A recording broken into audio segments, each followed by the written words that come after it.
coworker asked me to be her man of honor. I said no, and she went nuts. A coworker of mine, Anna, asked me to be her man of honor at her wedding. And when I said no, she completely lost it. This happened just yesterday, and honestly, I'm still trying to wrap my head around it. Here's some context. Yesterday was my first day back at work after taking 2 weeks off. It's relevant because before I left for vacation, Anna had announced that she'd gotten engaged. We all did the usual congratulatory things, smiles, claps, and some polite "we're so happy for you" comments. As far as I knew, that was the end of it. She hadn't mentioned anything about wedding plans yet, so I didn't think much of it. Fast forward to my first day back.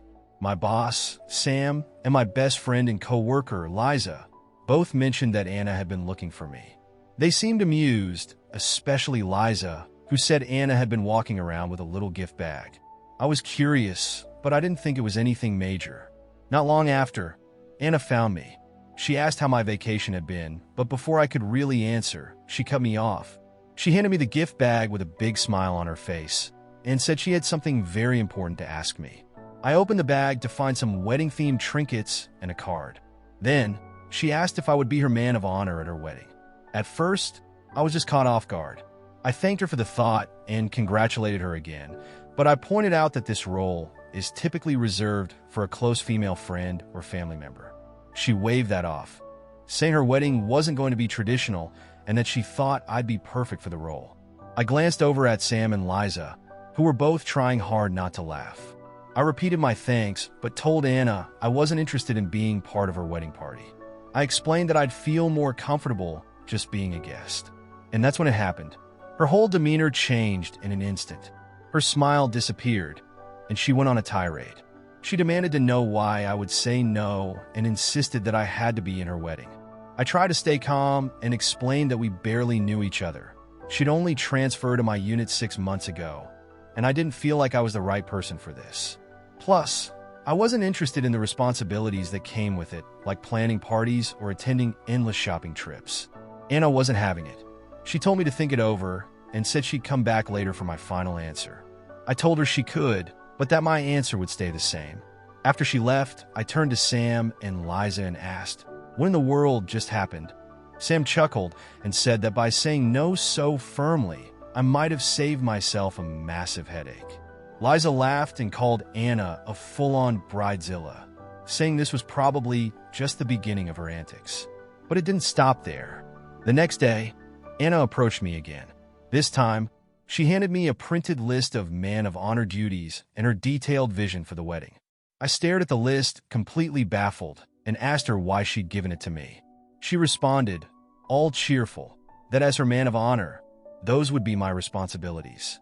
I reiterated as calmly as I could that I wasn't going to take on this role. She started pleading again, saying how much she needed me to do it and how amazing it would be for both of us. Then she asked, "Haven't you ever wanted to be part of something really special?" I couldn't help myself. I told her I already am. I'm a nurse.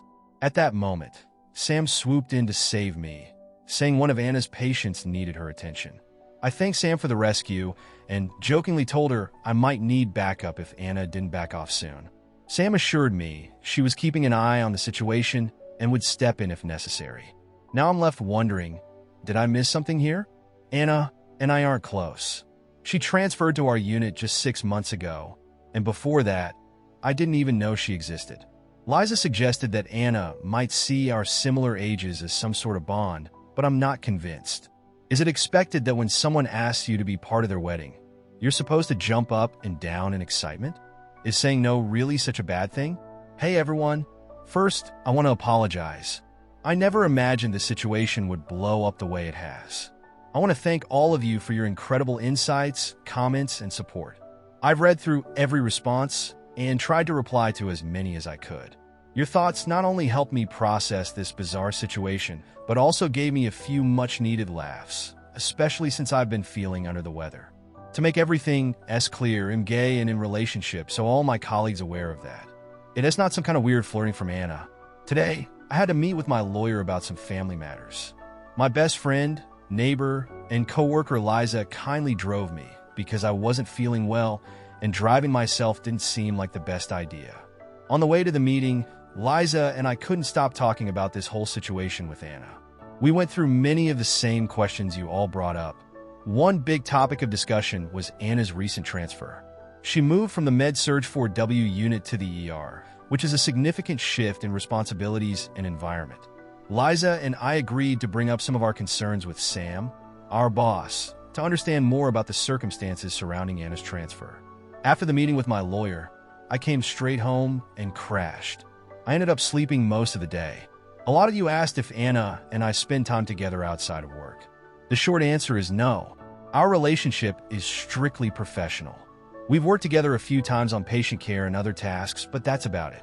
I know very little about her outside of work. That's why her request to have me as her man of honor caught me completely off guard. I'm also not much of a social butterfly. I prefer to keep my circle of friends small and tight-knit.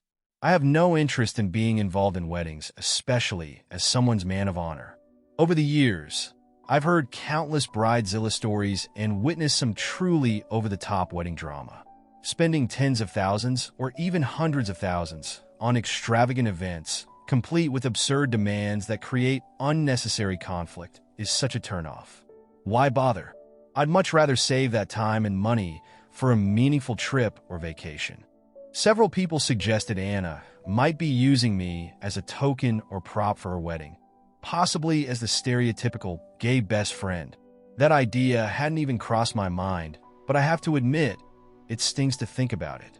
I'm openly and proudly gay, but I'm not here to serve as someone's accessory or fulfill some weird fantasy they have about having a gay friend in their wedding. If that's her motive, I'd find it incredibly offensive.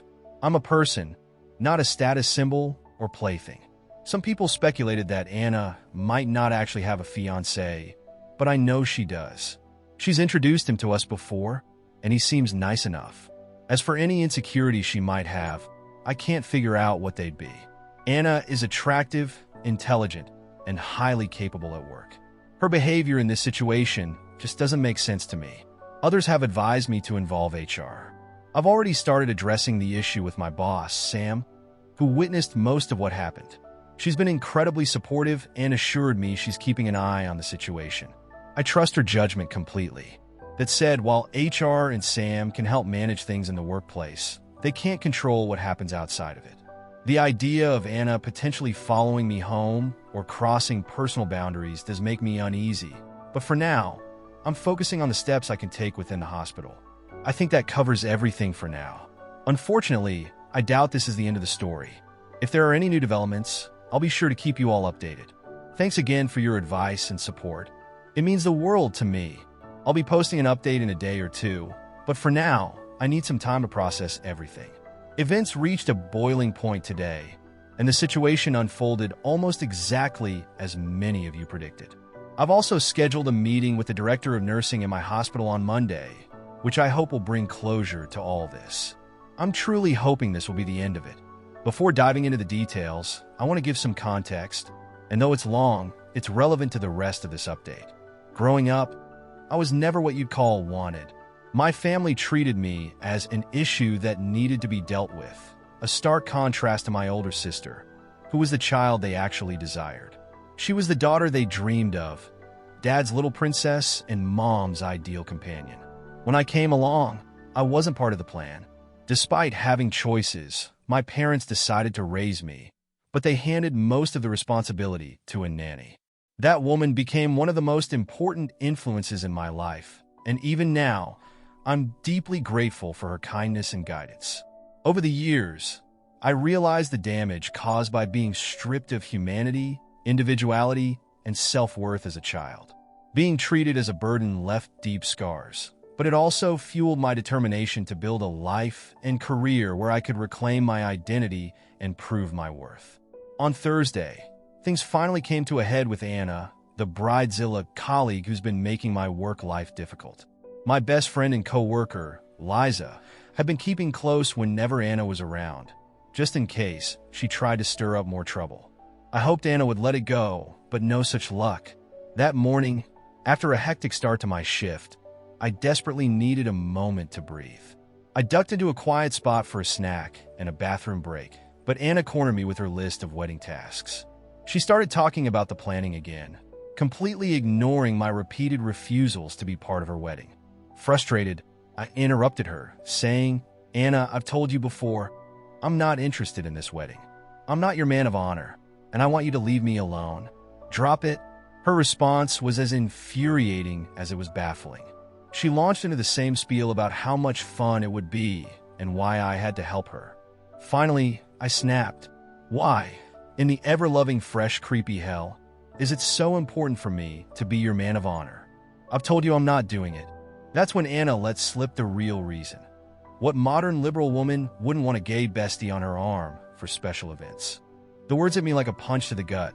I felt a wave of nausea and barely made it to the bathroom. Meanwhile, Liza, who overheard everything, was furious. She stepped in and dragged Anna off to speak with our boss, Sam. While hiding in the bathroom, two things became crystal clear to me. First, I finally understood why I'd always been uneasy around Anna. She reminded me of my sister. Like Anna, my sister doesn't care about others' feelings. She just manipulates people to get what she wants. Anna's educated and competent, but that doesn't make her less selfish or entitled. Second, Anna did exactly what my parents used to do. She dehumanized me, reducing me to a stereotype or token. She didn't see me as a person, just a prop for her wedding. That realization stung. When Sam checked on me, she brought a bottle of water and listened as I explained my feelings. She validated my experience and reassured me that steps were being taken to address the issue. The next day, there was an emergency meeting. Anna has been suspended pending an investigation, and Sam has formally requested her termination. The director of emergency nursing is exploring other options, such as transferring Anna to a different hospital. However, I raised a concern. What happens if Anna behaves the same way with someone else? While I didn't get a clear answer, the director promised to look into it further. For now, Anna is suspended, and I'm considering additional steps, including sending her a cease and desist letter through my lawyer to prevent any further contact. Through this ordeal, I've been incredibly lucky to have the support of my boyfriend. Initially, we laughed off Anna's antics, but after Thursday's events, he's been a rock. Liza even pulled him away from his unit for a bit to give me a much-needed "it's going to be okay" hug. He stayed with me a couple of nights, helping me cope with being sick and emotionally drained. I'm so grateful to have him by my side. That's the update for now. Thank you all for your kindness and support. It's meant so much to me. I'll respond to comments as I can, but for now, I need rest. Have a good night. First, let me apologize for not responding sooner. I've always tried to stay engaged and reply to your comments as often as possible, but I hit a serious wall recently. Between everything with my parents, being unwell, and dealing with the drama caused by Bridezilla Anna, I lost all motivation to keep the conversation going. That said, I want you all to know that I've read every single one of your comments. There aren't enough words in any language to fully express how grateful I am for the incredible support, feedback, and suggestions you've shared.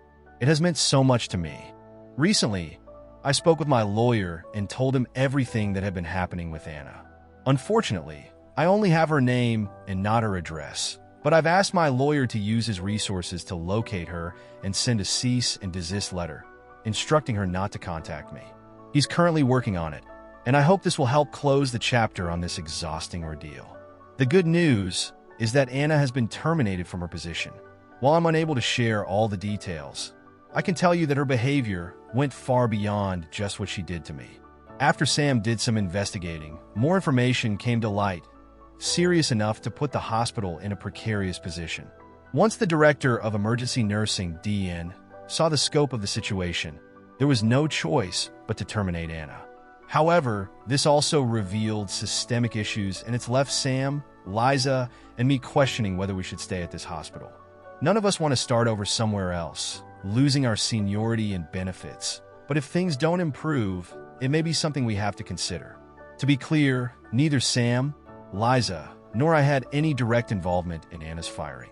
She dug her own grave. The bigger issue came from how she was initially transferred from MedSURG to the ER. For context, it's virtually unheard of to move from MedSURG to the ER without prior ER experience. Typically, ER nurses undergo an 8-week intensive training program alongside their orientation. And people starting in MedSurg usually stay there unless transferring out of the ER later in their career. When Anna joined the ER team, it raised a lot of eyebrows. During the investigation, it was revealed that she had previously committed an act of assault against a patient in MedSurg and falsified their medical records. Worse, both the MedSurg director and the DN had been aware of this, but chose to sweep it under the rug. There are now allegations that Anna may have done something similar to a patient in the ER. This kind of negligence from leadership has shaken our confidence in the system. I'd like to think this situation is finally over. Anna would have to be incredibly dumb to contact me now, considering the legal and professional trouble she's already in. For my part, I need to move forward with my life and focus on my health and career. Once again, I'm sorry I couldn't keep up with all your comments earlier, but I want to assure you that I've read and deeply value each one. Your encouragement and advice have been a lifeline for me during this time. Thank you for everything. You've all been amazing.